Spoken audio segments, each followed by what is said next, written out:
Sorry.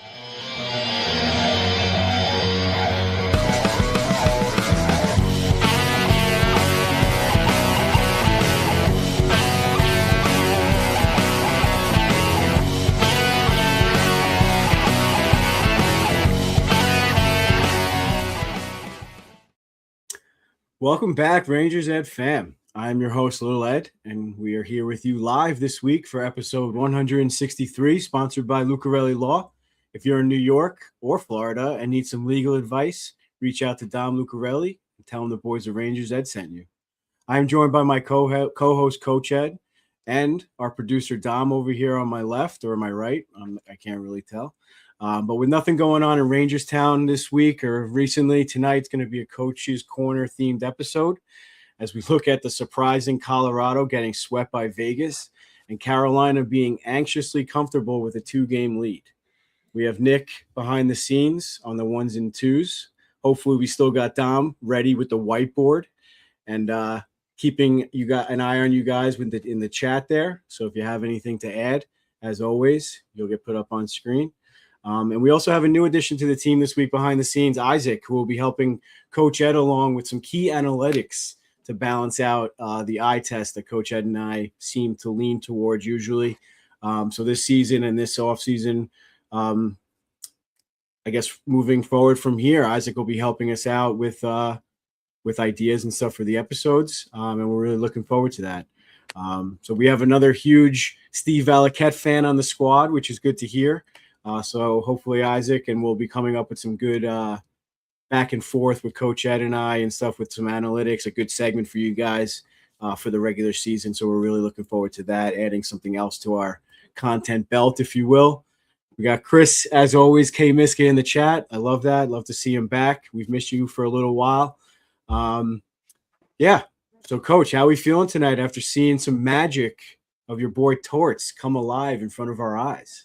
I'm very happy. Trust me, I'm very happy to watch it and see how we handled it. It's just mind-boggling to me. But there's a couple of things. I don't understand all these analysts saying how Carolina is dominating that series. They had to win 2 games in overtime. And if you talk about eye test, I get the fact that Montreal's not getting shots, but they're skating well. It's not like the puck. Like the year the Rangers played the Panthers, I think the offensive zone time was 2-1 for the Panthers or something ridiculous that year.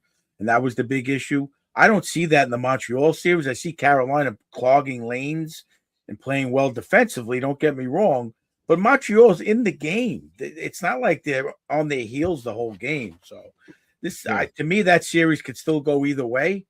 I hope Montreal makes it a better series and wears down Carolina a little bit. I don't think Carolina's going to lose, but it's not impossible. It's not like it's a given, but all right, episode over. What's that? I said episode over. You touched on everything. We're good.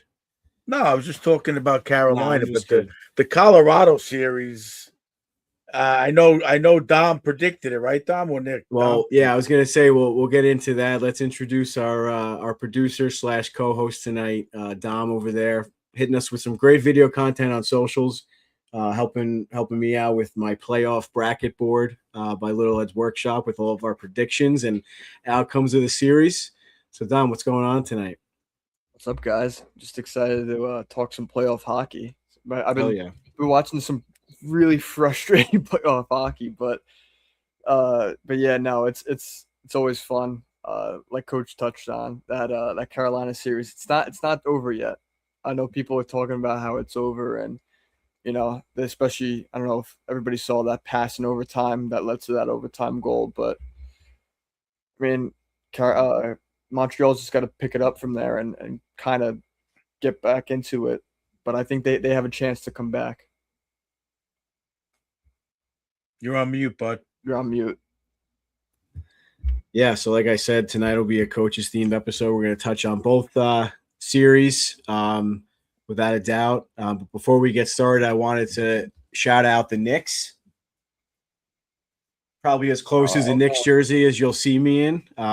It's a Rangers themed basketball jersey. But congrats to them for also sweeping their Eastern Conference final and getting to the final for the first time since 93 or 96? What was it? I think 99 they said, or 97.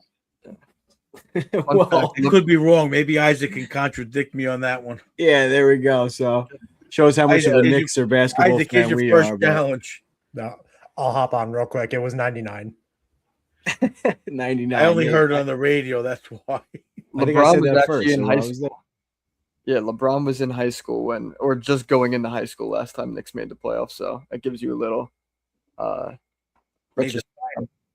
Yeah, we got Isaac in the chat as well. So yeah, no doubt. So shout out to them. I mean, I'm like I said, not a big basketball fan, but they seem like they're the gritty version of a basketball squad. So that's good to hear. It's not just like a super team like the NBA has been recently.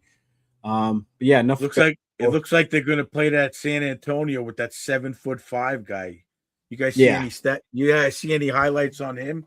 It's wild. Yeah, he's a beast. 3-pointers all over I'm like, Jesus. Yeah. And also I decided to wear my USA hockey hat again. Not having a great tournament so far, but I think USA did make it to the quarterfinal for the Worlds over there in Switzerland.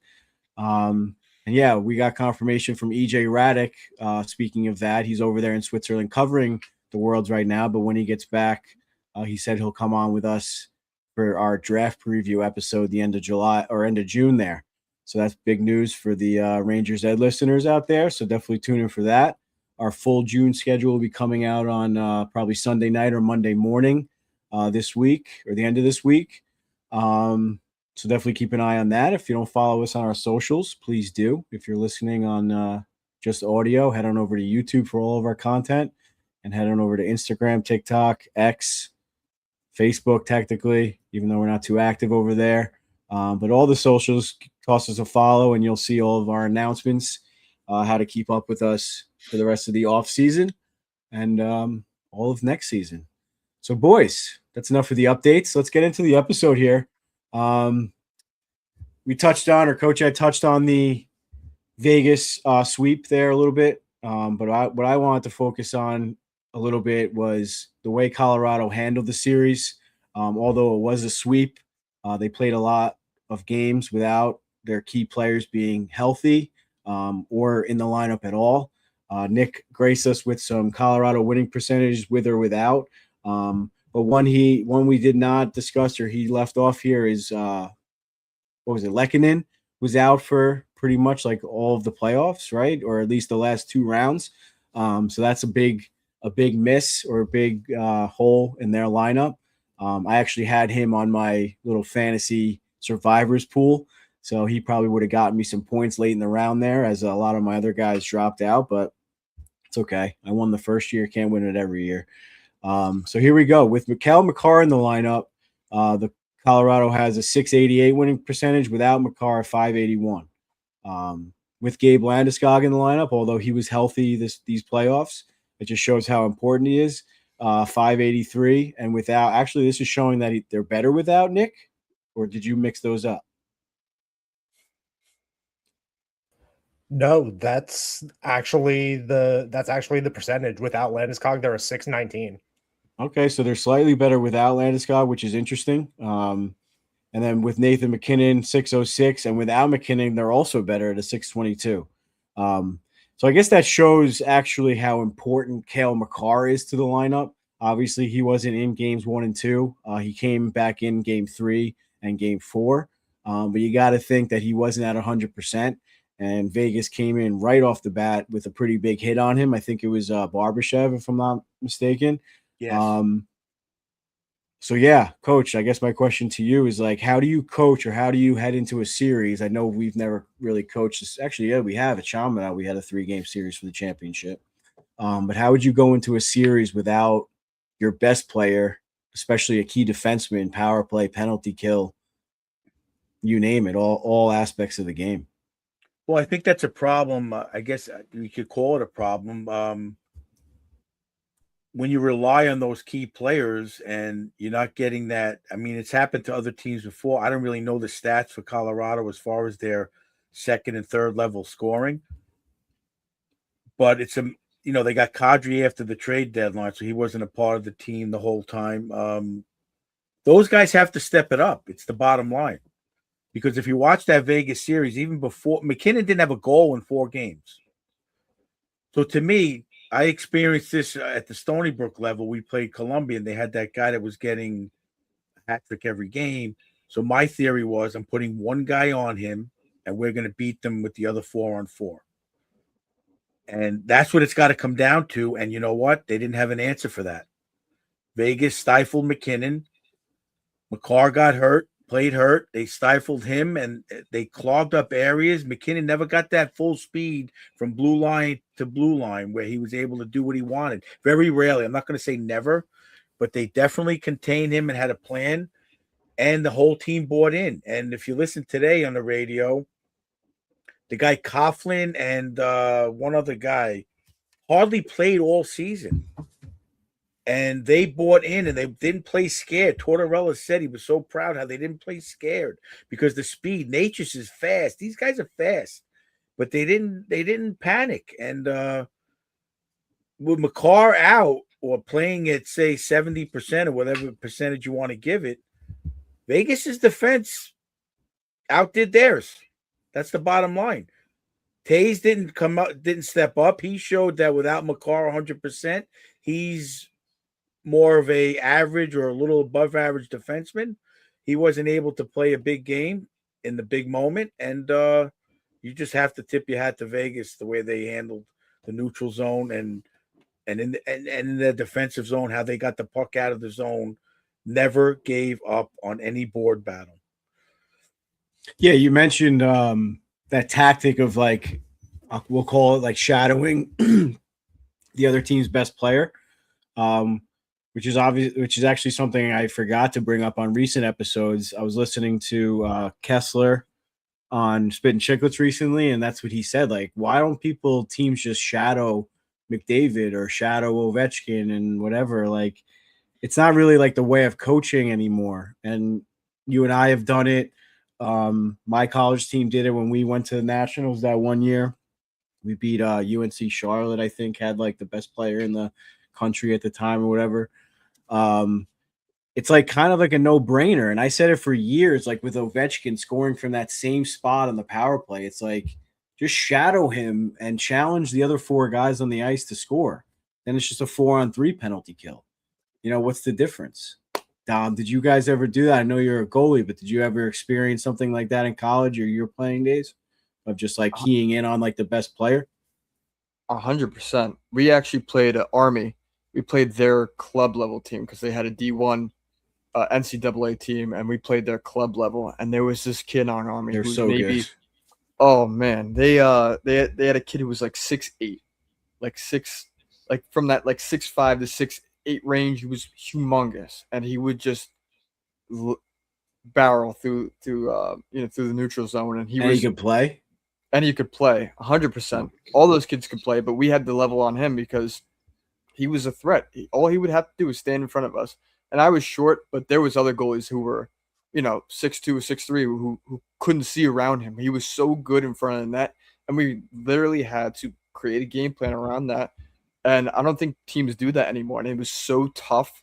I think we beat them once, or I don't even think we beat them at all, actually, at all my time there. So just that alone, him playing his game, I like that comment from Chris. Sorry, I had to pull that up. If you tried to screen Dom would look under his legs. Already with me. It's true. It's true though. I'm 5'8". Playing college as a 5'8" goalie is not easy. So definitely had the game plan around him, and that was a lot of the defense.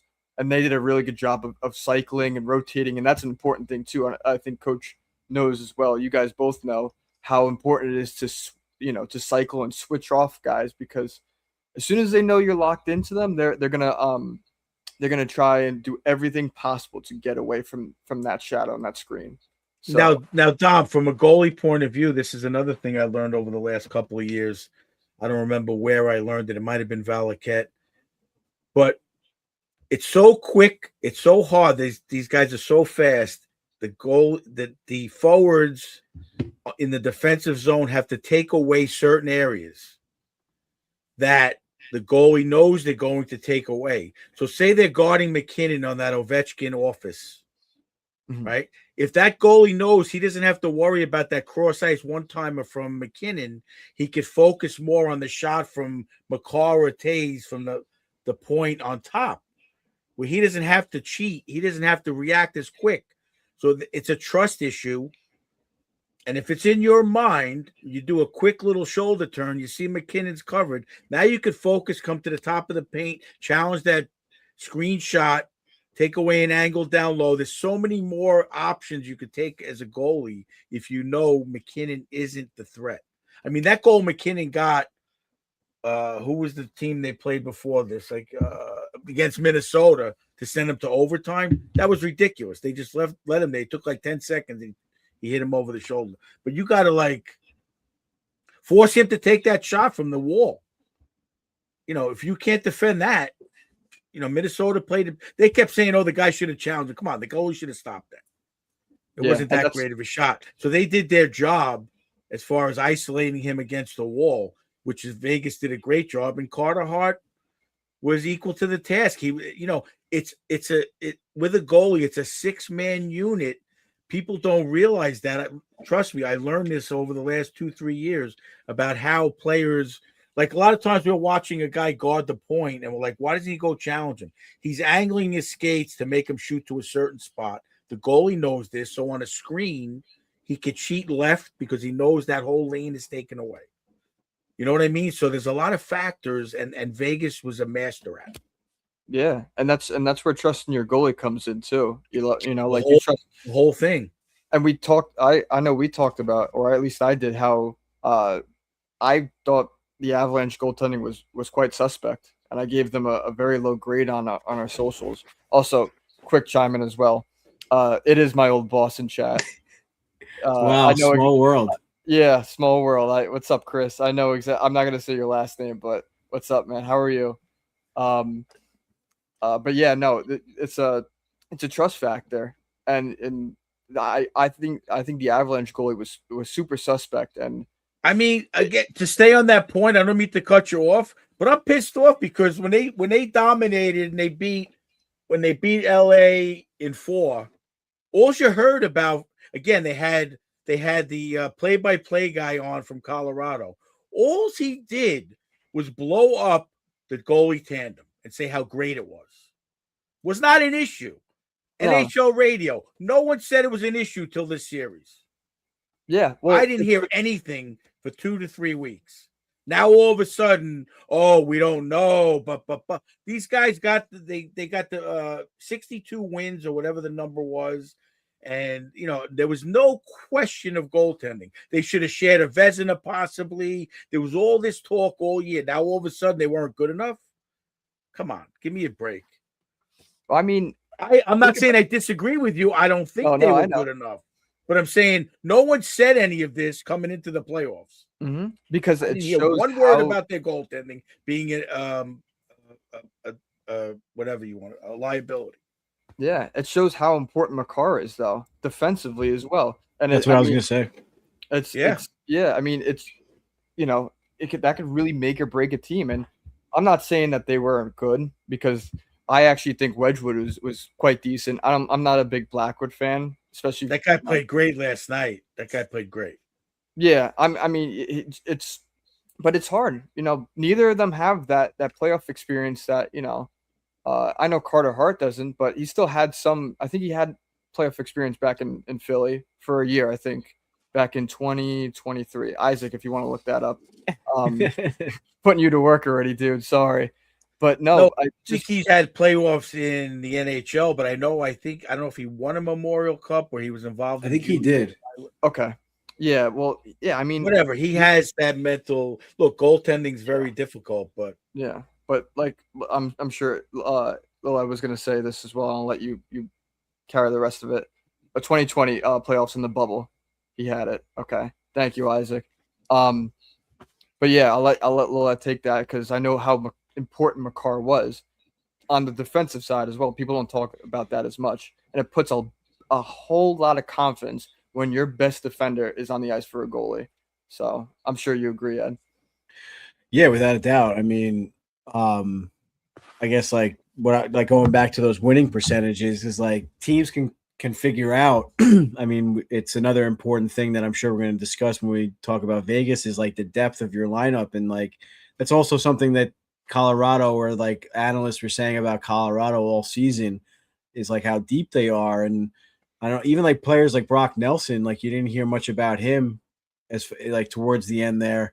Kadri scored a big goal, I think in game 3, if I'm not mistaken. But like, you know, like if you shut down McKinnon or if he's hurt, which he ended up getting hurt also for game 4, I think you still have a chance to win.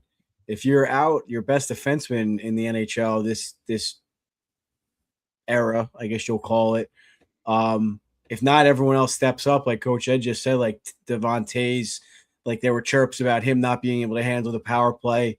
It's like, come on, man, you're going to get your chance. You're not going to be able to handle the power play. You know, like with players like McKinnon up front, you know, like figure it out. Like just fire the puck, do something, find a lane and get it to one of those guys. You know, I know it's a lot harder said than done, but he's an NHL defenseman. I'm not. Not only an NHL defenseman, he's a top level NHL defenseman. Correct. I would say top 10, but he's up there. Yeah, but like to go back on it, like that just shows how good Makar is. He's one of, if not the best defenseman in the league year after year. He's always going to be in the Norris Trophy conversation.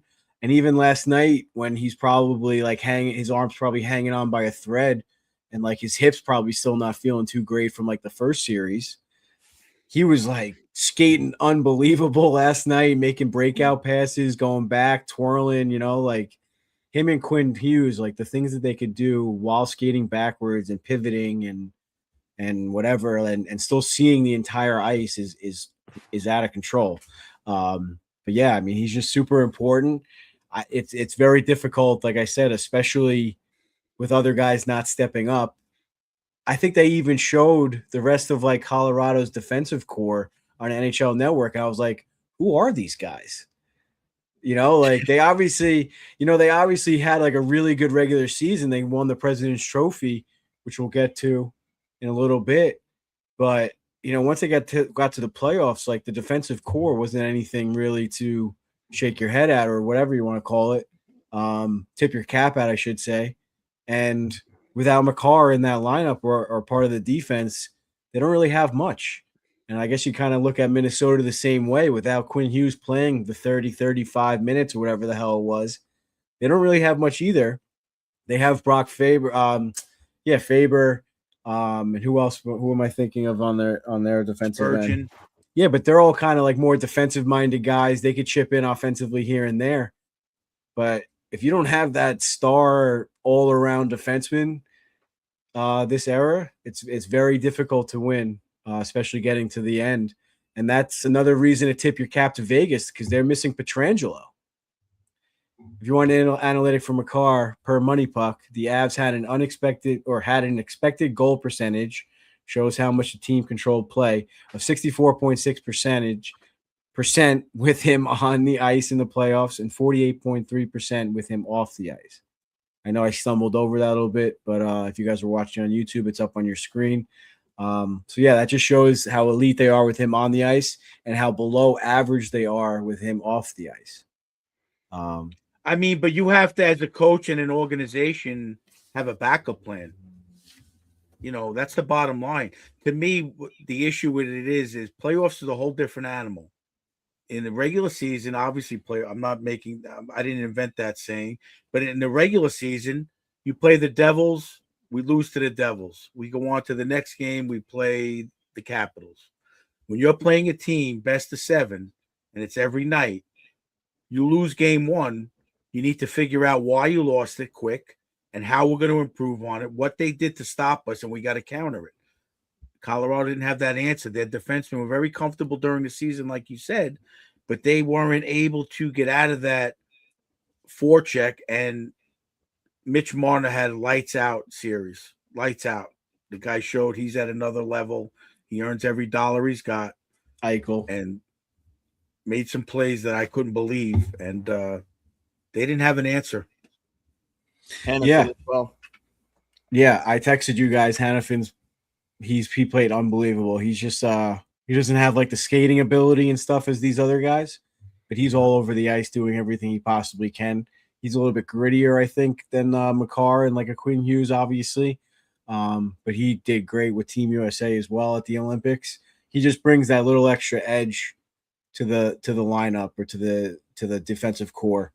I think this time of year. I think that's a good point. Vegas's defensemen play with that edge. Mm-hmm. I mean, almost every one. You're in front of the net. You get into the corner. They lose the puck. They're on you, and you're feeling something. You're not just getting a free skate out of the corner in front of the net. After the whistle, it was just constant physical play that I don't think, again, I keep saying it, they didn't have an answer for, Colorado. Yeah, and that's something they were talking today on NHL Network. I sent you guys that clip that like Tortorella just has a way of getting everyone to buy into that and not letting the other team buy their goal or close to their goalie, which is something I'm sure Dom can appreciate. And Mark Stone's post-game interview, that's what he said. He's like, all of our guys do whatever it takes to prevent the puck from going in our net. So before we get into Vegas, hot seat versus hot start, let's give a shout out to Bella and get into, I guess, like our official Coach's Corner of the Coach's Corner themed episode. Hey everybody, Coach Ed here. I'm over here in the shop at Bella Italia, Marble Grinding Quartz, picking up my order for a nice little bathroom I'm doing. I've been a contractor almost as long as I'm a hockey coach. So listen to me when I tell you, when you want the quality work and craftsmanship, come and see the boys over at Bella. They serve all 5 boroughs, Westchester, Long Island, all the way out to Montauk. Whether you're a Ranger fan, Islander fan, Devils fan, they're going to take care of you no matter what. Make sure you give them a call, 516-561-1018.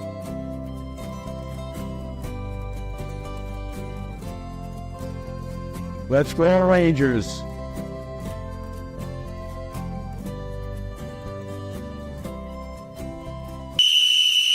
All right, boys, bring it in.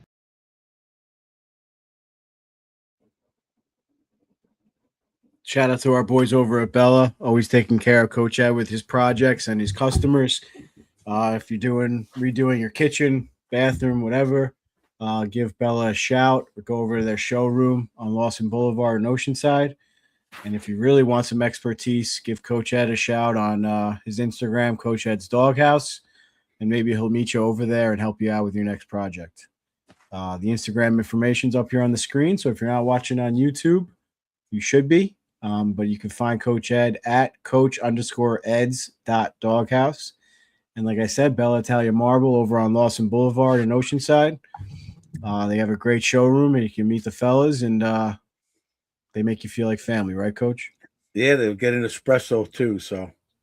Yeah, I always forget about the espresso machine, so that's the best part. It's important. So, Coach, your boy Torts, your favorite coach, maybe of all time, hockey coach at least. He's doing great since he took over the head coach with Vegas very late in the season. He's 7-0-1 in the regular season, and in the postseason, he's 11-4. Just 4 wins away from the Stanley Cup, raising it again.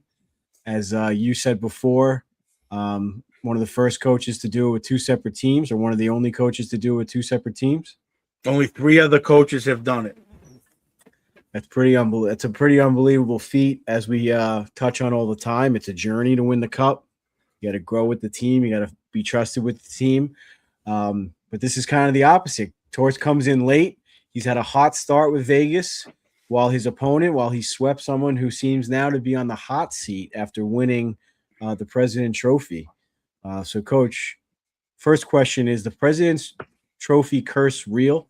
We saw the Rangers do it a couple years ago and not win the Stanley Cup. The last President's Trophy winner to win the Cup was the 2013 Blackhawks. How do you feel about that? I think there's a combination, like I was saying before, the mental toughness of a team. I don't want to say coasting through the season, but I remember the Rangers year a couple of years ago. They were up there. They were sitting guys, resting guys. You know, you're getting out of that fight mode. The other teams you're playing may not be playing guys, so you're getting some free points. It gets to the point where you need to play at a level of playoff style hockey. And like I said off the air before, Vegas was playing that level pretty much from the Olympic break in. They had to fight. They just snuck into the playoffs, and Tortorella didn't come in and change much from what he keeps saying. He's just managing the team. I think they have half their guys on the team won the cup already, some ridiculous number like that. So they know what it takes to win. They have a guy like Stone, who is a strong presence. Every player interview after last night's game, all they talk about was the locker room and how they are tight and how they're a family. There's no screaming at each other on the bench when things aren't going right, and the 3-0 lead that Colorado had. You know, I mean, Marner gave a dig to the Maple Leafs, I think, in that comment. So that's a lot to be said. We've talked about it with Barclay Goodrow a couple of years ago when they let him go. You know, we talk about it when they let Kreider go. True, but these guys are locker room guys and how important it is and to keep that family together. And Torts just managed it. And you talk about another thing that goes unnoticed.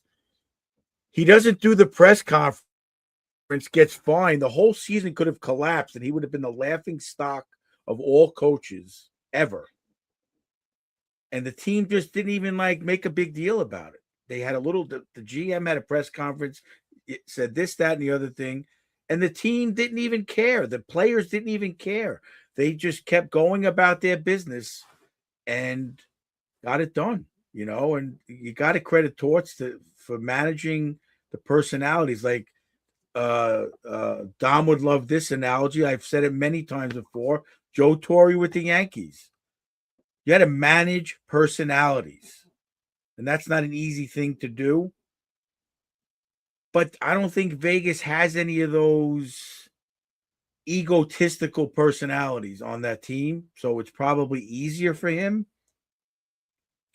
And Torch just did a great job. And one thing they said on the radio was he gave Carter Hart the nod early.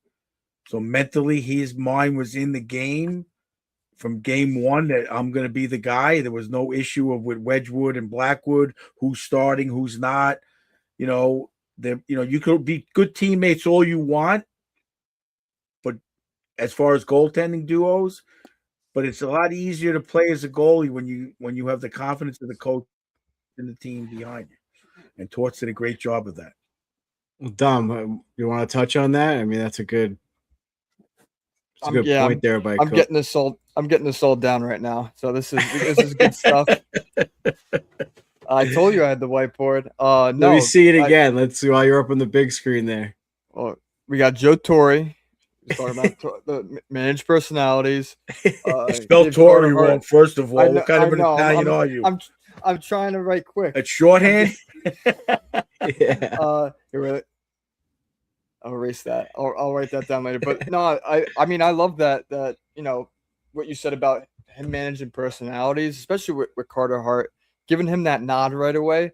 And we talked about it a few episodes ago on how you were saying, especially during the playoffs, it's good to have that guy, know that he's the guy, and it gives you so much confidence, especially for a goalie.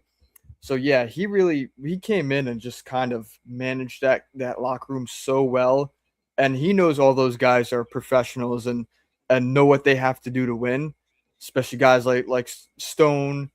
Mitch Marner wants to win so bad. You know, Eichel wants to win again. So guys like that, they have the drive. You just got to be there to set them straight if they move a little bit. So I love that you said that. He gives them that mental toughness and mental reassurance. How about the fact that Stone missed the first 2 games and they still won? 100%. Because of their defensive structure, and he comes in and they sweep it. And he gets 2 goals.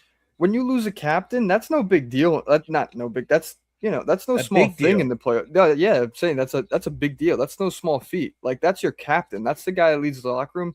Guys have to step up, and it's bigger than just wearing the C. People don't see it because it's not televised and not on the ice all the time, but you got to step up in that locker room. And I'm sure a lot of key guys, including Torts, stepped up and really made his presence known and been like, we're good. Don't panic. There's no need to panic. We're set. We have a great team. And that confidence is half the battle. Here's the turning point to me before you go, Ed. Here's one of the turning points to me. Game 3, Colorado goes up 3-0. All you heard from the announcers, I think, was TNT. I think Messier, PK, Levy. You think they're going to pull Carter Hart? You think they're going to pull Carter Hart? What happens? I guarantee you, in the locker room, I would almost bet anything I have. Stone stood up and said, "We're going to score on this power play." And what did he do? 30 seconds or 40 seconds in, he scores on the power play, and Vegas never looked back.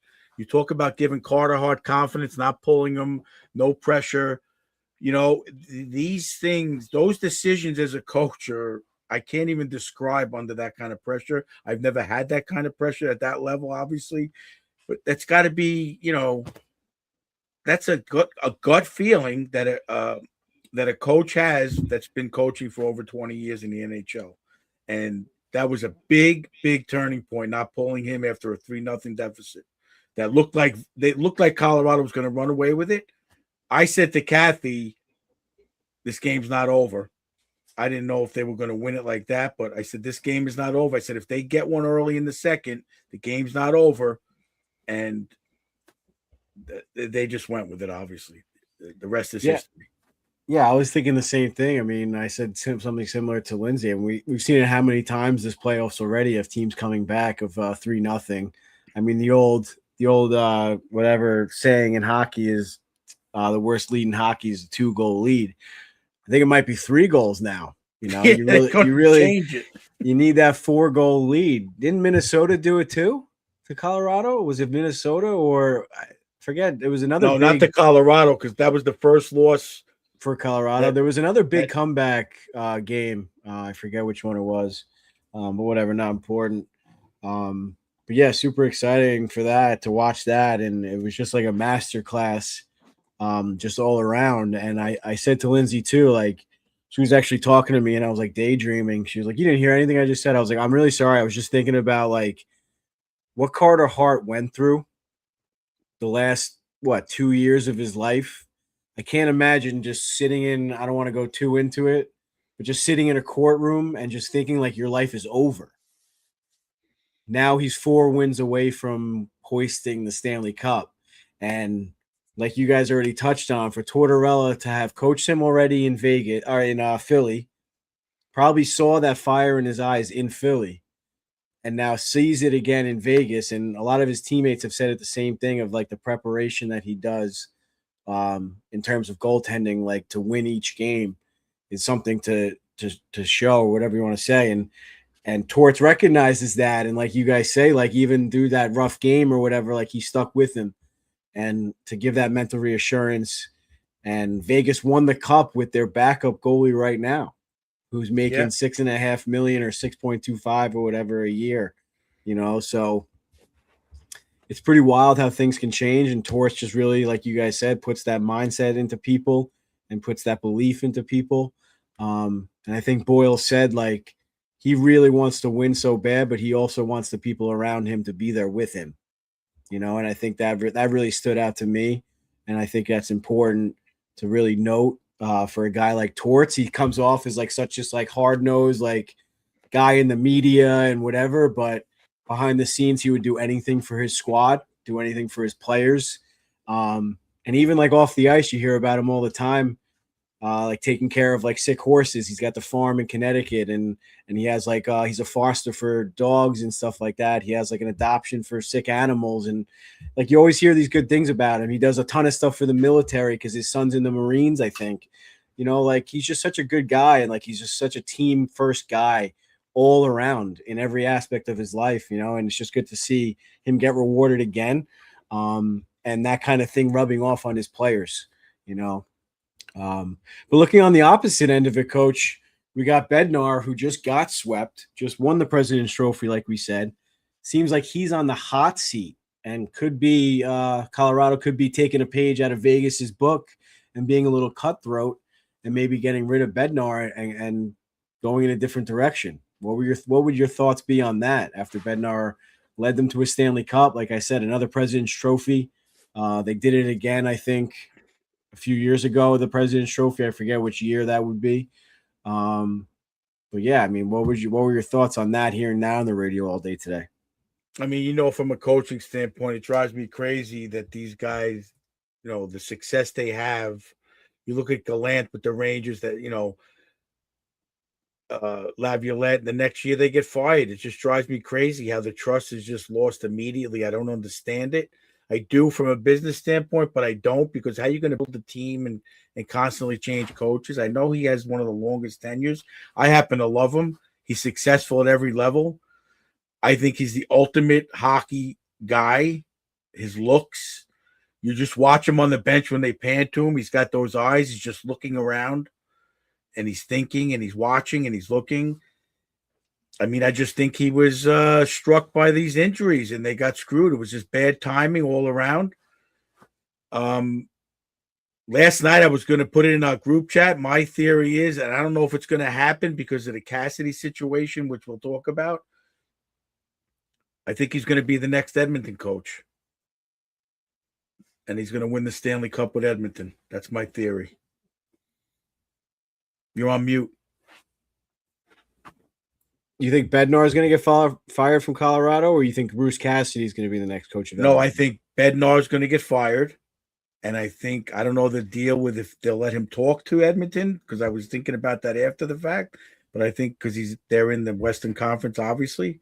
But I think he's going to go. I think Edmonton's waiting to see what's going to go on. They wanted to talk to Cassidy, but we'll see what happens. Yeah, I don't know if Colorado is as cutthroat as Vegas is, but I'm surprised you'd say something like that without a doubt. But what I was going to say is, you, as a coach, you said like you not necessarily feel bad for them, but like getting fired that late in the season or whatever, or at this point of his career. But your boy just got hired because of something like that. Well, so what would if you look at what went on in Vegas, they almost didn't make the playoffs. So there was an issue there where they wanted to change something. I thought it was insane that they fired it so late. But you know what? Now the guy looks like a genius for firing Cassidy and hiring Tortorella. That's what life's all about, timing and making a decision like that. They could have easily lost in the first round. It would have been like, oh, why'd he do that? It's like anything else. It's when it's successful, everybody says he's a genius. Like the Jack Hughes situation. If they lost that game on the high sticking penalty on Jack Hughes that he got, everybody would have said he's the worst player in USA history. But look how it turns out. Everybody looks like a genius. So it's timing, it's situation, but it's getting the players to play the way they are now. And Cassidy lost the room a little bit, whatever the case is, and that's the way it goes. But they made a good point about not letting Cassidy talk to Edmonton because they're a direct competitor of Las Vegas. And the one guy said, in a business world, Chase Bank isn't going to let their CEO not fire him and let him go work for Bank of America. Yeah. You know what I'm saying? That's the real world fact. So why would you, as Vegas, fire Cassidy? Let him go to Washington. Let him go to Philadelphia. Let him go somewhere else, maybe. But why would you let them go to Edmonton, who made the finals 2 years in a row, and he could push them over the edge very easily? Right. He did it in Vegas. So why would you let that happen? I can't blame them for that when you look at it from that point of view. Yeah, 100%. 100%. And like people look at Vegas as like the villains of the NHL, which I think they proudly wear. And I think, even I'm starting to fall in love with Vegas, like just seeing how they play. I talk very highly of the Panthers the last couple of years, just like teams that play the right way, clogging the neutral zone, finishing their checks, which is another thing I wanted to touch on a little bit is I think the hitting, I don't know, maybe we can look into the analytics of that, Isaac. We're really putting you to work already. The hitting seems to be down a little bit in this year's playoffs to me, like finishing the checks, like eye test wise, I agree. Like there's not as much like every hit. Maybe in the final there will be. No, I think it was more in the first round, but I think it diminished as they're getting tighter to me. Yeah. Maybe because it's better teams and there's more speed. I don't know, or you don't want to take yourself out of position. Overcommit.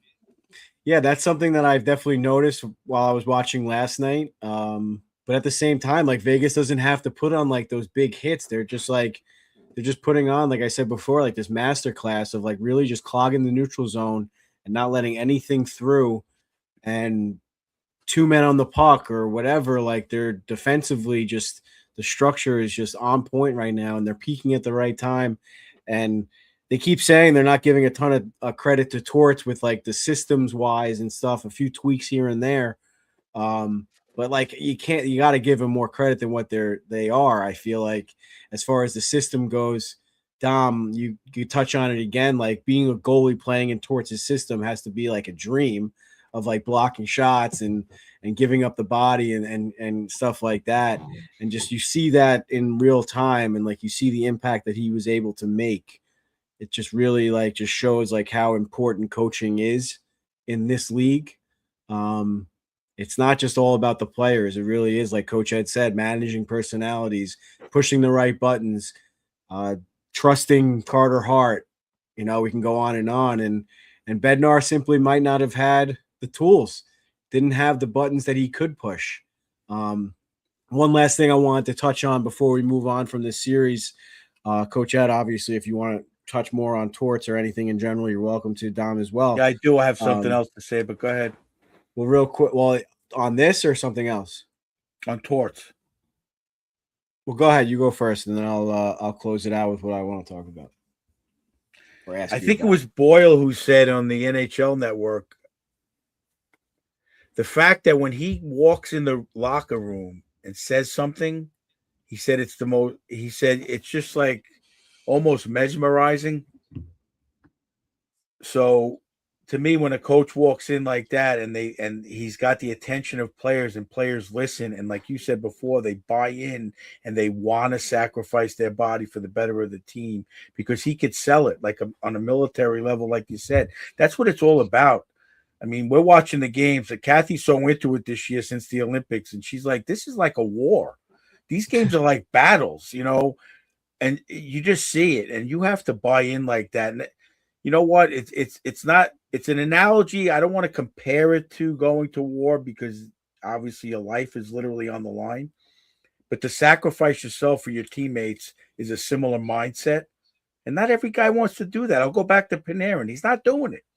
Yeah. He's not doing it. It's not happening. Yep. It's just not that kind of a player. And that's why I'm shocked that Tortorella loved Panarin.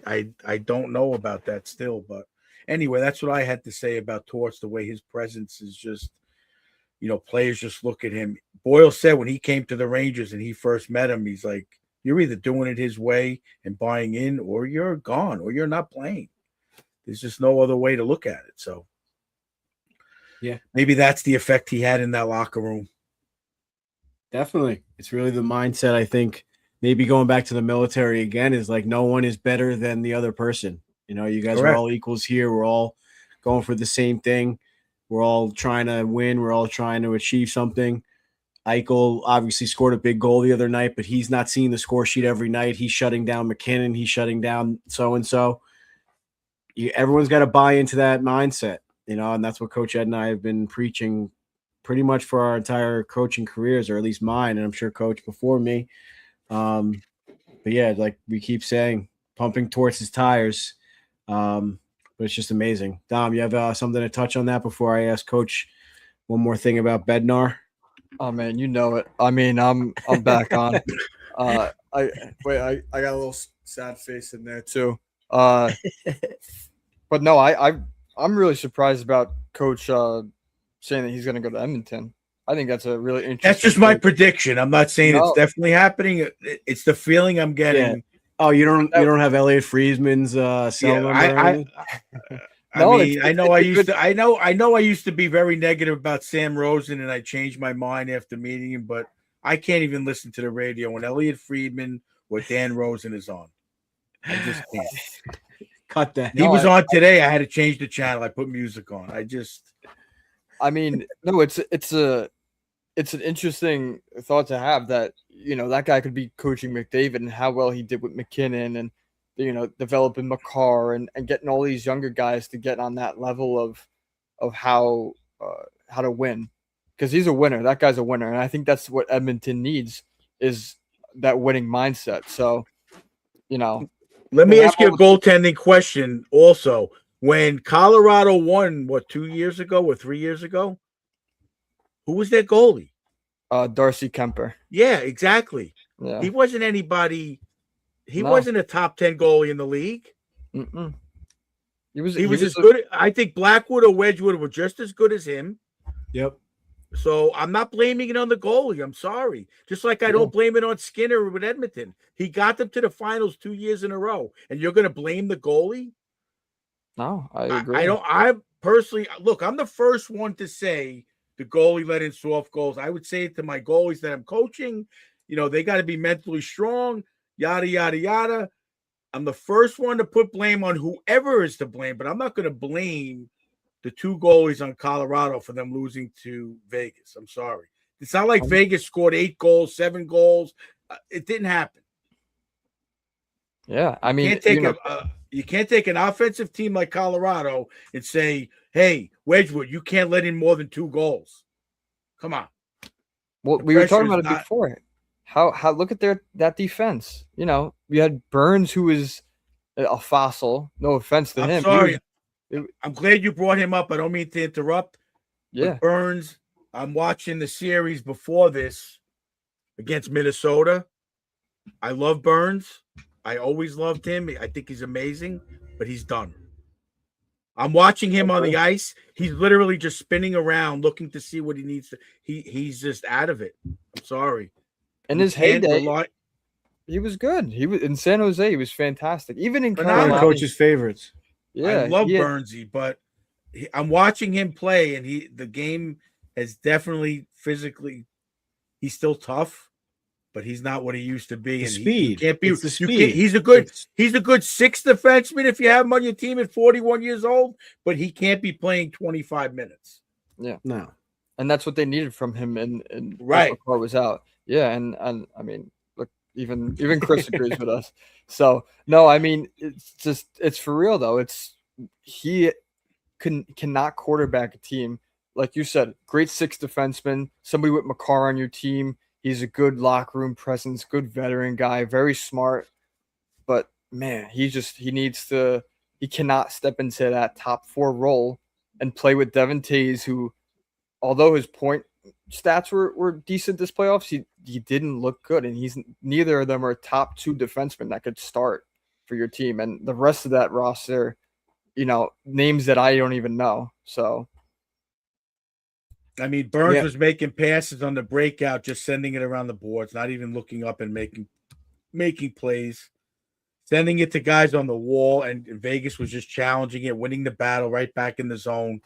It was very often, but it is what it is what it is. I mean, maybe their minor league system's not as strong with players to bring up. And again, Vegas brought up that kid Coughlin. Torts put a lot of trust in him, and the guy played. He got a goal, and he played adequate enough to be out there against McKinnon at times. And that's insane when you think about it. I don't know what I would do, but it's just a different mindset. All right, I guess I got to make Dom a custom whiteboard for the episodes like we used to do. I'm going to Staples this week, and I got to get one. This one stinks. We'll talk behind the scenes. Well, maybe I'll make you something. We used to do stars of the week every week on the whiteboard. Oh yeah, we used to have our own little. I think I might have it right. Yeah, I do. I have it right here. I love that. It's a black whiteboard. Oh, that's cool. Yeah. I actually like that. That's really nice. So yeah, the last time we did that, the offensive player of the week was Zibby. The defensive player I wrote the tandem. I'm assuming the goalie tandem that week. Key contributor was Carrick. Highlight play was a shorthanded goal. And Coach Ed's doghouse was Oscar, our Jersey guy. So I don't know why Oscar was in the doghouse. Might have to look back on the episode to see why, but poor Oscar. Yeah.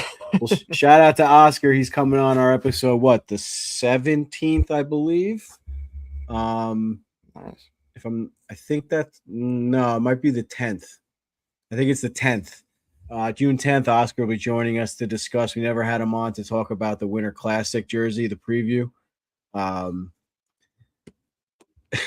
Yeah, no shout out to Cousin Ed. But what was I saying? Oh, the Winter Classic jersey review. We never really talked about it. And apparently he's got a teaser for us for the Rangers third jersey, I think, for next year, or like the City Connect or whatever they're doing for next year. And also he mentioned JT Miller might be switching his number. So yeah, we're gonna have Oscar on in a couple weeks to talk all things jerseys. Another fun episode for the off season for you guys. But yeah, Isaac actually came back with our playoff stats with hits. So he said playoffs aren't done yet, but last year the Panthers led with 1,042 hits. Oh my Edmonton God. had 849, and then Carolina with 621. This season, Montreal leads with only 542, followed by Vegas with 539 and Anaheim with 429. And so, Anaheim's been out of it.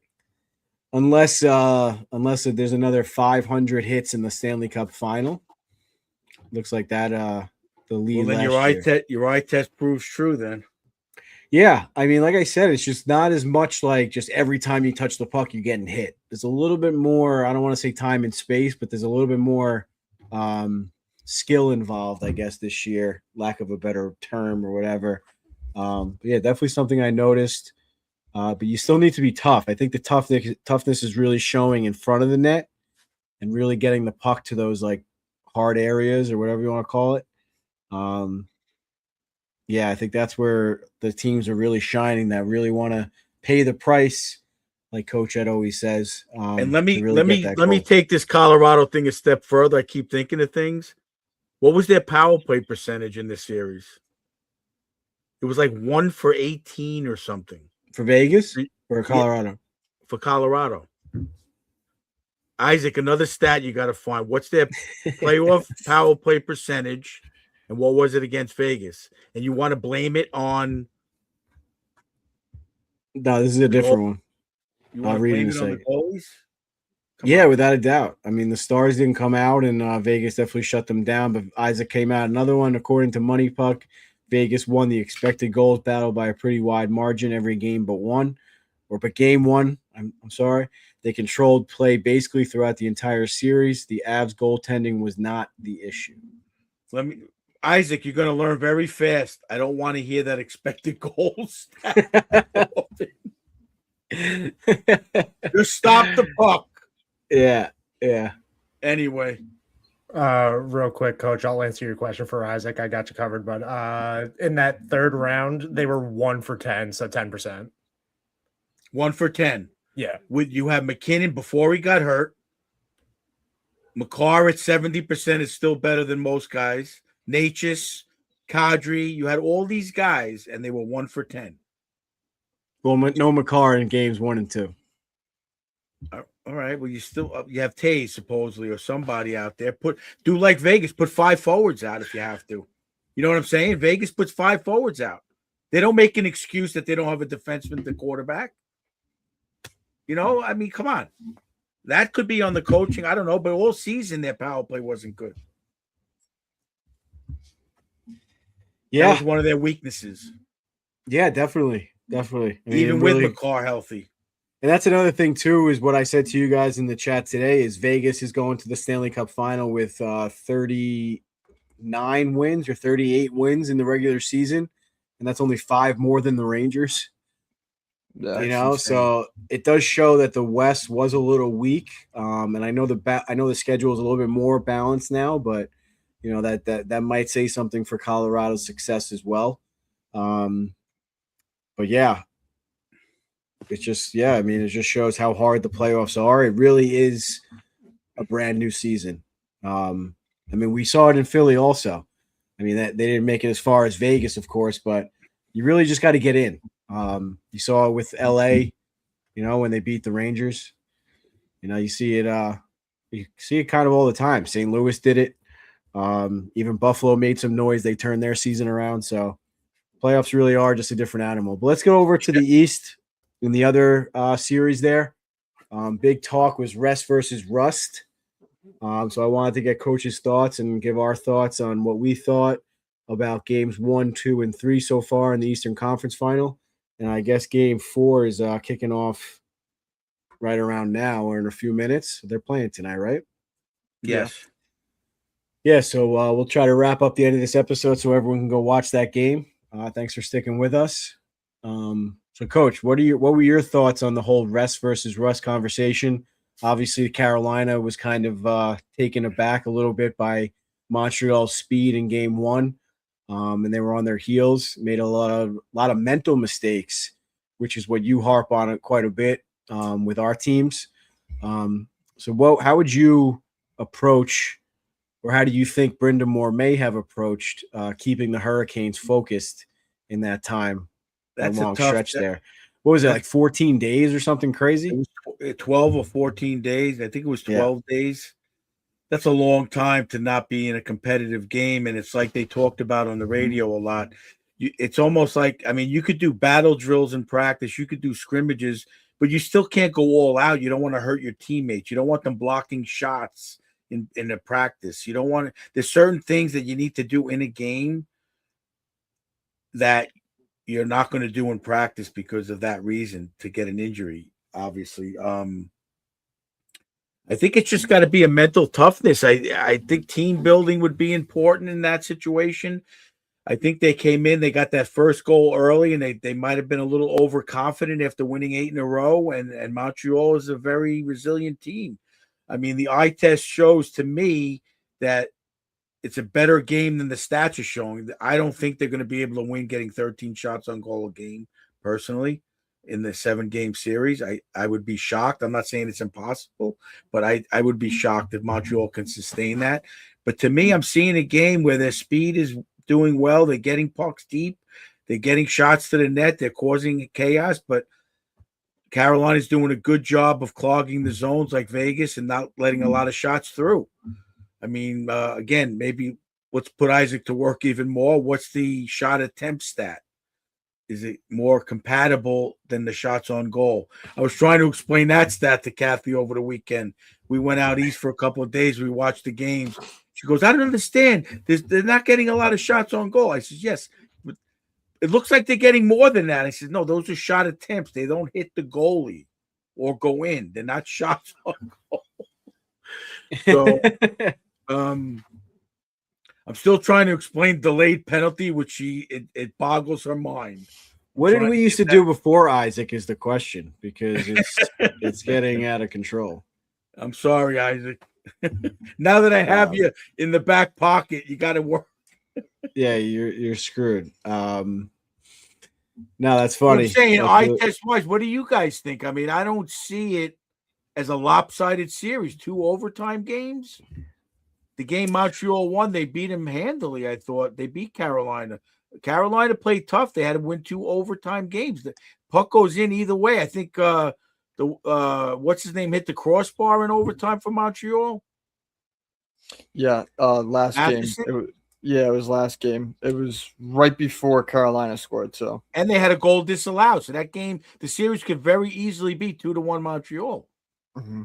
You know, I mean, it's right there. I'm not saying that they can't win in 5 like I predicted Carolina, but I wouldn't be surprised if it went 7. It would be a shocker. Yeah, I mean, I wouldn't be surprised either, but at the same time, like, they've been playing a lot of hockey. I mean, 2 back-to-back game 7 series. St. Louis doing a great job keeping them focused and eye on the prize, or sticking to the game plan, no doubt.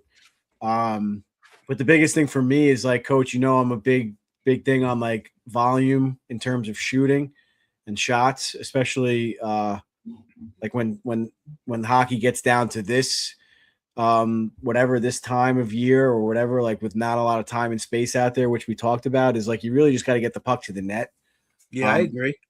Especially with Freddie Anderson as the goalie. Like, in years past, he's had injuries. He's older in terms of, like, his career and his age. Like, you got to make him move. He's only played 8 games so far in the playoffs. So you're telling me you're only going to let him face 10 shots, 13 shots a game? You're making his life real easy. You got to get pucks in front of him, get traffic. You got to get in his way. like one false move is another torn ACL or MCL or whatever his injury prone has been. Like I'm not saying to go in there and try to hurt the guy, but like you got to get traffic in front of him to make his life, even like get that thought in his mind. Like I said, I think I asked Dom in a recent episode. Sorry, I'll let you go in a second, but I let Dom say in a recent episode of like, it's always got to be in the back of your mind of like, I could get hurt at like any moment a little bit. Yeah, a little tweak, it's in your mind. Like, what was that? I'm aside from the injury part, just getting pucks to the net, getting garbage goals. Look at the Vegas' second goal in that three goal comeback. Carlson just turned around and fired it. He didn't look. He got the puck and fired it, and it found the net. Right. Create rebounds, create a lot of havoc in front of the net, make that goalie think more, make him bounce around, make him get tired. I mean, but you got to give Anderson credit. On the other hand, when you don't face a lot of shots, Lundqvist talks about it a lot, how difficult it is to get in the game. So you got to give him a lot of credit keeping that concentration level up. But even when you don't get a shot on goal, your body is feeling that pressure, that tenseness. I did play goalie in a men's league on a low level, and I did feel that tenseness and that it's a mental thing where you're like, oh shit, you're constantly moving. So at that level, you still got to be thinking about a lot. Your body's got to be tight. Your muscles have to be moving, even though the shot doesn't get to you. But as far as feeling the puck, I get it. So you got to give him a lot of credit on that. Dom, bring up that stat again, please. That Isaac helped us out with. Montreal ranks third in unblocked shot attempts for during block shot Montreal. What does that mean? Unblocked shot attempts. So missing the net. In other words, that's missing the net. I think so. That's what it sounds like. So Montreal ranks third in unblocked shot attempts for during these playoffs with 461. Unblocked, and Carolina ranks sixth with 443. All right, so if that's the case, that means they are playing and getting shots at the net. They're just missing the net. So to your point, yeah, let's hit the goalie a couple of times, even though it's a meaningless shot and it's not going to go in. But maybe he bobbles the puck. Maybe, again, one of my things was always hit the goalie in the mask. Yeah. Fire it at his mask. Make him think. I used to do that all the time as a kid.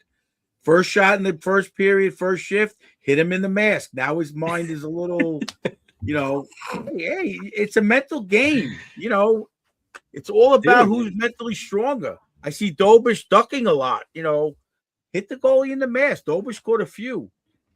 Speaking of mask, before we get off the Vegas thing, I got to love Carter Hart's mask. He's got the Tombstone characters, one of my favorite movies. It happens to be his mother's favorite movie. That's why he put them on there, but you got to love it. I got to take a closer look next time. He's got Sam Elliott. What's his name? Val Kilmer. Paxson and who's Herb Brooks. Nice. Yeah, I love a good goalie mask. But anyway, you got to do things like that. Get the goalie off his game. That's why they get in Dobish's face and fire. Hit him in the mask, man. And it's similar to like the same concept of that Paul Maurice thing that you always say. Like by game 7, they're gonna be feeling it. It's the same thing with goalies. By game 7, he's gonna be exhausted by blocking or taking shots or going up and down the butterfly or whatever. Yeah, so. That's great. That physical capacity to do that all game is another level. I've said it for years. Goalies are the best athletes in the world. Yeah, I was watching the Montreal or whatever this game the other night, and Dom, take it easy. I thought that was you giving me a compliment, Coach. I got really excited. I was gonna write it down and everything too. What was I gonna say now? That's funny. I forget. No, now, as far as the Rust versus Rest, Brindamore, they talked about Chatfield, that announcer for Carolina, the play-by-play guy, who's very popular. He was actually, I heard it on Spit and Chicklets. It wasn't on NHL. Trip Tracy. Yes, Can't stand that guy. I mean, whatever. He seems like he likes Carolina, but he doesn't blow them up as much as these other guys do, like Colorado's announcers and stuff that I've heard. Kind of does. I mean, Sam Rosen never did. He would always say, questionable is this, questionable is that. You know, I felt that he was more fair. He would even blow up the other team more than the Rangers. But they talked about Chatfield, and to me, it was always like I always try to get players, especially in the short season, play like it's you're trying out for the team every game. And that's what Trip Tracy said about Chatfield. Yeah. He plays every game, every shift, like he's got to prove to the coach he deserves to be here. Whether or not he has to do that is one thing, but to have that mental mindset and actually do that every shift or try to do it every shift is the way you need to play in the playoffs. So maybe, you know, it's a mental mindset that the team has for the most part. And they play, everybody talked about Carolina all season. They play like the playoffs all season at that level, or for the, you know, close to it. Obviously not definitely, but so I thought that was very interesting that he's that kind of I'm not a big fan of his as far as a player, but that's the level he plays at mentally. Yeah, that's the mindset we're talking about with Torts. Absolutely. Tom, do you have something to add there? No, I agree. Like you know, I think that makes you a better player too. Every time you play up to that standard, you feel, you know, that you could play like that. So that adds, like we were talking about before too, like that mental toughness and that mental, you know, reinforcer. I can play like this. I'm that good. So especially, you know, now it's getting smaller and smaller, and you're going to hear a lot more. Like these players are hearing everything from everywhere. People are criticizing. They're probably listening to us, hopefully. But, you know, like, no, serious, like, you know, if I get an answer from Jared Bednar, I'm going to go nuts. or Brent Burns. I don't want to face him face to face. That guy will kill me. Yeah, what about Brent Burns? No. Oh boy, if Burnsy knocks on my door tonight, I'll be like, what the? No, but seriously, no, it gets, you know, you get. Look, that we got. You never know. You never know who sees one of our clips, man. Yeah. So, social media is a weird thing. All I was gonna say, Coach, I mean, if Brent Burns or Bednar shows up at your door, just show them your 2 autographed Sandy McCarthy cards, and they're gonna go away. Ask them, do you want this? And 2 Sandy McCarthy cards that they. I'm buddies with Sandy McCarthy. Stay away. Yeah, exactly. They won't know why they came over there. They'll just have to turn around and go back home. You're safe. Good job, Nick, being the producer. Shout out to our episode last week. Coach Ed and I were joined by our buddy and fan, Mike, fan of New York Rangers, fan_NY_Rangers. On Instagram, we opened up the Centennial Tin. It's _NY Rangers. What? Isn't it NY Rangers? You didn't say NY. I don't know. Go follow us on social media and watch the clips. But we opened up the Centennial card tin. It was a fun episode. And Coach Ed got 2 autographed Sandy McCarthy cards. So you'll have to go watch the rest of the episode to see what else we got.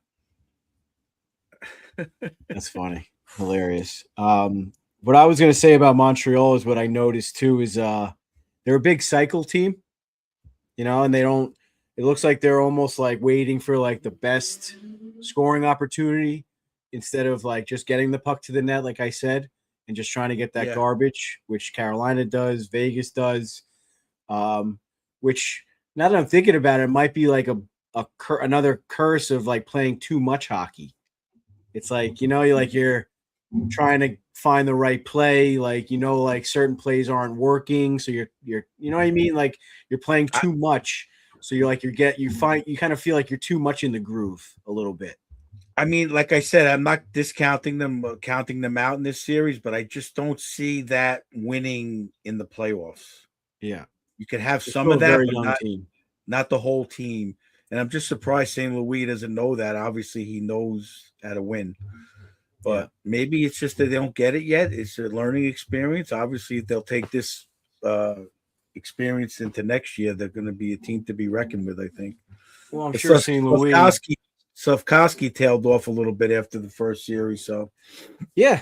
they're a young team. Like you always say, or we always hear, like, oh, I had to lose that year to so-and-so in the Eastern Conference Final or whatever. Like, you got to learn from the other team of what it takes to win. And we keep saying it, what we're seeing Vegas do. And I mean, I hate Carolina. I think they're overrated, but like you see them play, they play the right way, but like they're very beatable. Especially I don't know. It's just they're very beatable, and I'm surprised St. Louis. I think he had it figured out in game 1. And like you always say, Coach, like we tell our players all the time what to do or what we think they should do, and they don't always do it. Yeah. Even at that level, St. Louis could be saying in between every period, get more shots on net, and then they go out and just continue to cycle. It's like, yeah, you can have a game plan. It's up to the players to really execute, and that's why you see the magic in Carolina, Vegas. Like the plan is getting executed, and everyone's buying in and everything. It's going to be interesting to see, or what we think will happen is two similar coaching styles, I think, going at it with Brind'Amour and Torts. I don't know, Chris. Dobush is playing pretty good this playoffs, but I mean, that's what Brind'Amour's answer was after the first game. They kept pressing him, what happened? He goes, we just didn't execute. We didn't make good decisions. It comes down to making decisions, and they just got lost somewhere. And he said Montreal's a good team, and we need to execute every shift. That's all. He didn't make an excuse that, he just stated a fact. That's what it comes down to. Making a decision, making the right play at the right time. Puck management, like I've said all the time, it's about that. And Vegas, again, is on a roll right now with that. And to your point, like with these close games, like even with Montreal not getting a lot of shots on net, not getting a ton of scoring opportunities, like they're still tight games. Like Carolina still doesn't have that guy that could just go out there and score. Like Aho is invisible as far as scoring. Dude, that guy sucks. I'm so tired of Aho, man. I am so tired of him. He's a great player, but like, come on, you're telling me you're putting him up against Jack Eichel and he's going to be putting the puck in the net in the final? Get out of town. There's no chance, So I don't know. Wait, is that the Aho on the Islanders or the Aho on Carolina? Sebastian Aho. That still doesn't narrow it down. Aren't they both Sebastian Aho? Yeah. Yes. Oh, God. Yeah. I don't know. Yeah. I mean, I hate to rag on the guy. He's a great player, but he's never been like, oh, Sebastian Aho, he scares me. Like, Rangers beat them all the time in the playoffs. They can never get it done. I wouldn't be surprised if they blow this series. I mean, we're kind of, it's a foregone conclusion, but I wouldn't be surprised at all if they blow this. I'm not saying I'm tonight's a big game. And you're telling me Keandre's winning the Conn Smythe? Speaking of Carolina broadcasters, giving me my God, you got to be kidding me! You're going to give it to him over Hall? Yeah, the way that guy's playing. Come on. Yeah. Well, Marner's going to win it.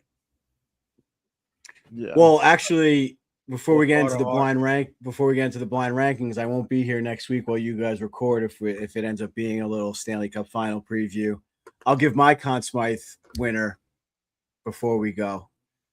I'm going to do the first ever co-Conn Smythe winners to Eichel and Marner. How about that? Are they allowed to do that? I don't know, but they did it with the Vezina Trophy, so I think they're allowed to do whatever they want. I don't know. I looked it up. It's never been done. Obviously, it's the most valuable player of the playoffs, but technically it's the best goalie of the regular season. It's not best goalies, so they could change whatever they want. But that's what I was thinking. Like, it would be a really good story if Marner won it with Toronto and blah, blah, blah. But, like, I think Eichel deserved it when they won it, when Vegas won the first time. And he didn't get who got it? March or so. So I think he deserves it. I mean, he's only a few points behind Marner, and his defense on top. I mean, Marner plays great defensive hockey as well, but Eichel just like shutting down McKinnon, and it's just a different level to me. Isaac was asking, was it multiple goals for the Vezina? Or I think they did it for the Vezina too. Well, I think the Jennings always is the Jennings is combined. That's the combined goals. But wasn't it Villamur and Jacquemin won the Co-Vezina? Oh yeah. That was what coached. Come on, Dom, you forgot already? No, you erased it from the whiteboard. I did, yeah. No, I got. Dom's just gonna have a stack of whiteboards behind him. No, Dom, just over my room. Get that paint. Just get that chalkboard paint through your whole wall. There you go. Like a crazy person, like marking it with like like the FBI with all the lines all over. Oh shit, that's hilarious. We already have an inside joke. So that's your pick. I mean, I don't hate that. I think it's be pretty cool. I mean, if I had to go with one, I got to go with deep end if Marner wins it.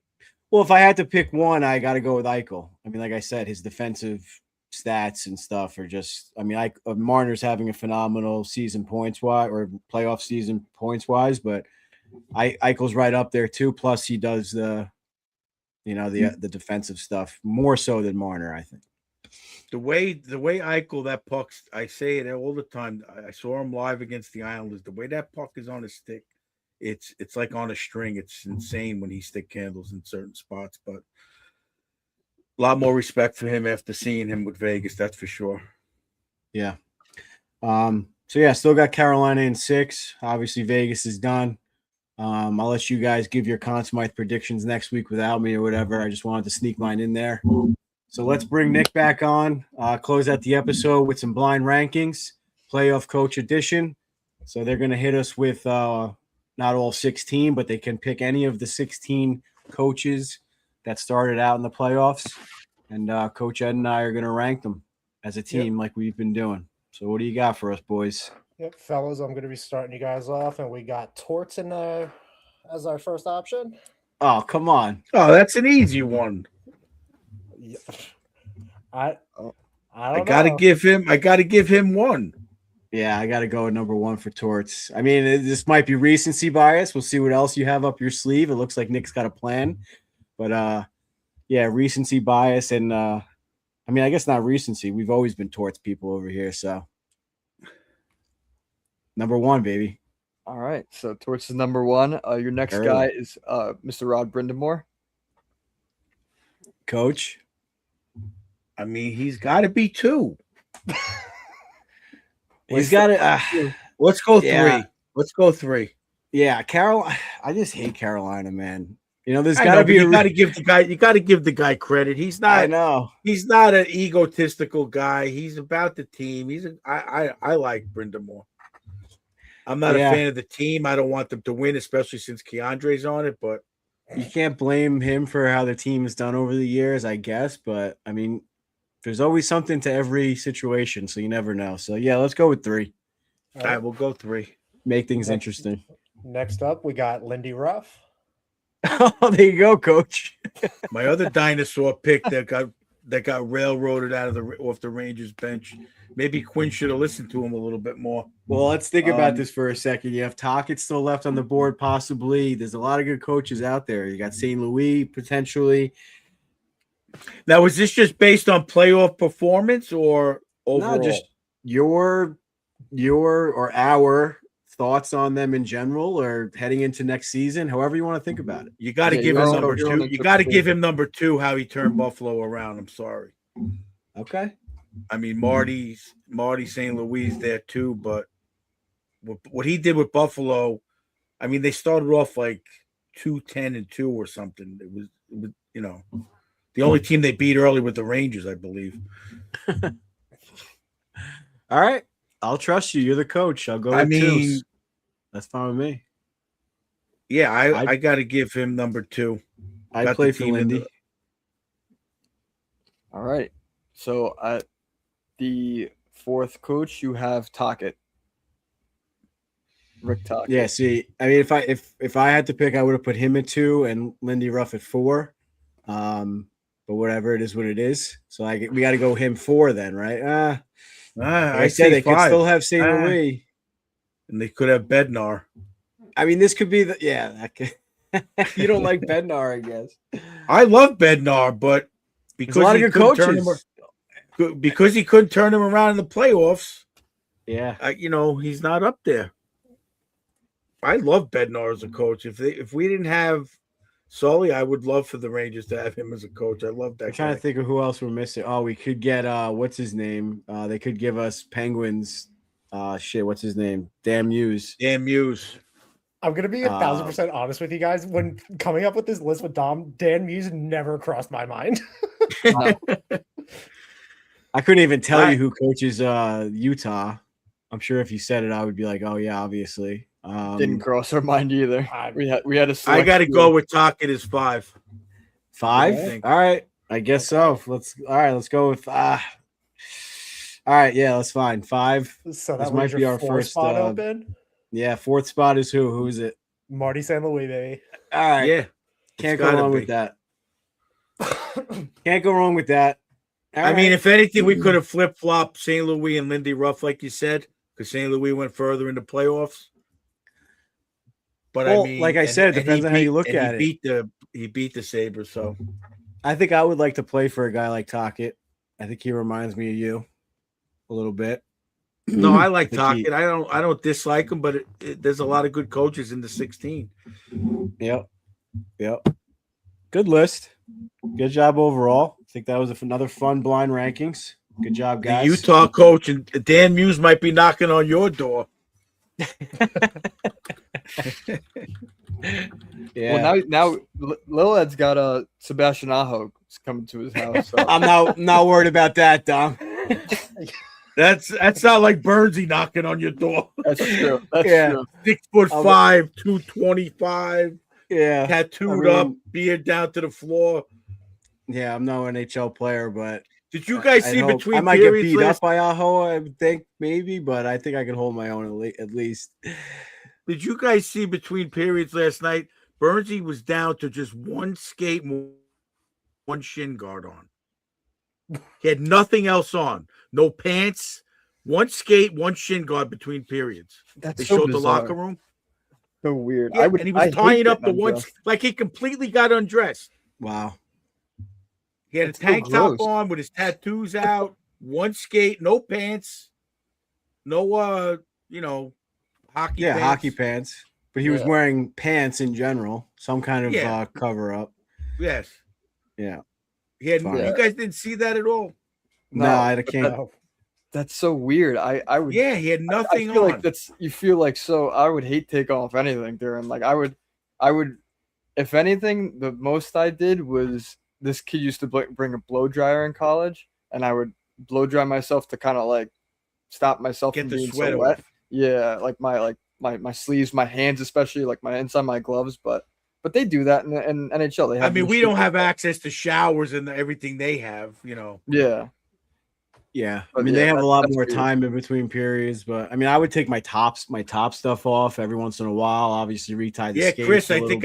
Chris, I think I mentioned that last week or 2 weeks ago. I heard that Bergeron showered after every period. That's a weird superstition or germaphobe thing. That's not like maybe not even a superstition at that point. That's got to be like a germaphobe thing, maybe. Whatever. Either way. Good episode, boys. Nick, thank you so much for the outline. Did a great job. Dom, great insight all around. Good episode. Coach, as always, bringing in the insight, the coaching insight. Yeah, boys, another fun one. We're doing a great job with these. Like I said before, I'll be away next week, but Dom, Nick, and Coach and Isaac will be with you guys for a Stanley Cup preview. Keep an eye out for Monday, depending on how the Carolina Montreal series goes. We're going to do Monday or Wednesday. So just to keep everybody looking. Yeah, keep an eye out on socials for that. We'll definitely be back with you guys next week. And then a really strong June. Like I said, we'll announce our June lineup for as far as episodes go. I already teased the Oscar one a little bit. He'll be joining us June 10th, the week I get back. And then the following week after that would be the 17th, I guess. Antonio from Blue Line Station, the blog there. He's a writer. We talked about him on a few episodes ago when I was on the radio with Mick Kern. He called in to have my back as well. I've been reposting a lot of his blogs in our story. So he's going to join us for the free agency preview. We're going to do that one first on the 17th, like I said. tease a little bit of what's out there, even though there's not much. Talk a little bit about the restricted free agents and the unrestricted free agents the Rangers are looking at. And then after that, we'll have EJ Radic will be joining us again for our draft preview.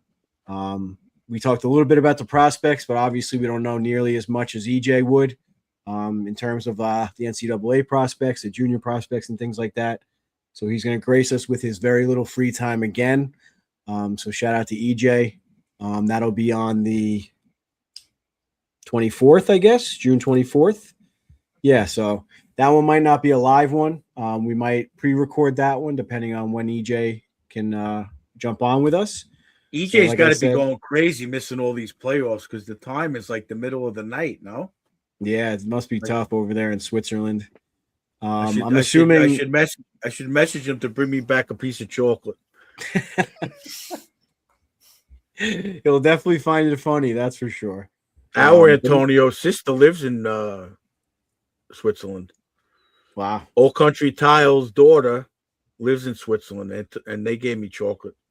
There you go. Well, thank you, Coach, for reminding me. Old Country Tile, another one of our sponsors. Suter's Sweet Treats, Sorrento's, of course, has been sponsoring our upcoming schedule and a lot of our social media posts. Always delicious food over at Sorrento's.